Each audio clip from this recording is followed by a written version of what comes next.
மற்ற அரசியல் கட்சி தலைவர்களுக்கும் அண்ணன் சீமான் அவர்களுக்கு நீ என்னென்ன முக்கியமா வேறுபாடா பாக்குறீங்க? ஆனால் மற்ற அரசியல் கட்சிக்காரங்க வந்து தான் குடும்பத்தை பார்க்கணும், தான் சங்கதிகளுக்கு சொத்து சேர்க்கணும்னு நினைப்பாங்க. அண்ணா அப்படி கிடையாது. தான் சொத்தை அழிஞ்சாலும், தான் பிள்ளை அழிஞ்சாலும், தான் மனைவி அழிஞ்சாலும், தன்னை அழிஞ்சாலும் தமிழின மக்களை மீட்டெடுக்கணும் அப்படிங்கிற ஒரு நிலையில இருக்காங்க. இப்போ நீங்கள் பார்த்தீங்கன்னா இங்கே வந்து அம்பேத்கர் சொன்னாங்க, சாஸ்திரம் சம்பிரதாயங்கள் சிலர் வயிற்று பிளப்புக்குன்னு அவர் சொல்லிட்டு போயிட்டாரு. அப்போ நாம என்ன சொல்றோம்னா, இங்க சாதிய கட்டமைப்புகளே சிலர் வயிற்று பிளப்புக்கு அப்படிங்கறதா இங்க ஊன்றி ஆழமா இருக்கு. பாருங்க, சாதி சாதியா பிரிஞ்சிருக்கிறாங்களோ ஒழிய இப்ப என்ன அடிச்சான்னா அவன் எந்த தெரு, அவன் யாரோ ஒரு அப்படி அடிக்க சொல்றான், இந்த தெருவா அந்த தெருவா அப்படிதான் கேட்கறாங்களோ ஒழிய தமிழன் அடிச்சானே யாரும் வரமாட்டான். அந்த உணர்வை அவங்ககிட்ட இருந்து மீட்டு எடுக்கிறாங்கல்ல, அதுல மிகப்பெரிய பங்கு அண்ணனுக்கு தான் இருக்கு.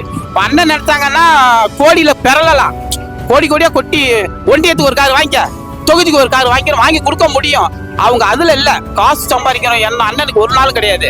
மக்களை மீட்டெடுக்கணும்னு ஒத்த காலில் நின்று போராடுறாங்கல்ல, அதுல வந்து அண்ணன் வந்து ரொம்ப அப்பாவியா தான் நாங்க கருதுறோம். ஒரு இளைய மனம் படிச்சாரு, ஒன்னும் தெரியாது, ஒரு வெகிலி.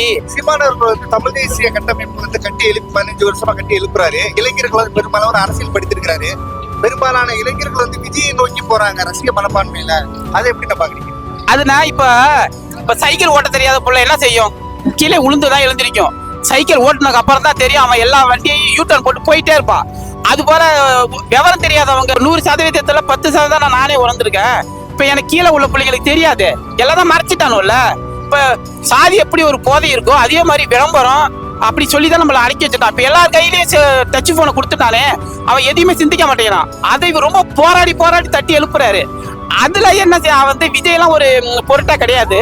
புயல் இருந்தா புயல் கரை கறந்து முடிஞ்சிடும்ல, அது போல அது ஒரு புயல் வந்துட்டு போயிடும், எந்த சேதமும் ஏற்படாது. உங்களுக்கு பிடிச்ச விஷயத்த ஒரே வரையில சொன்னா,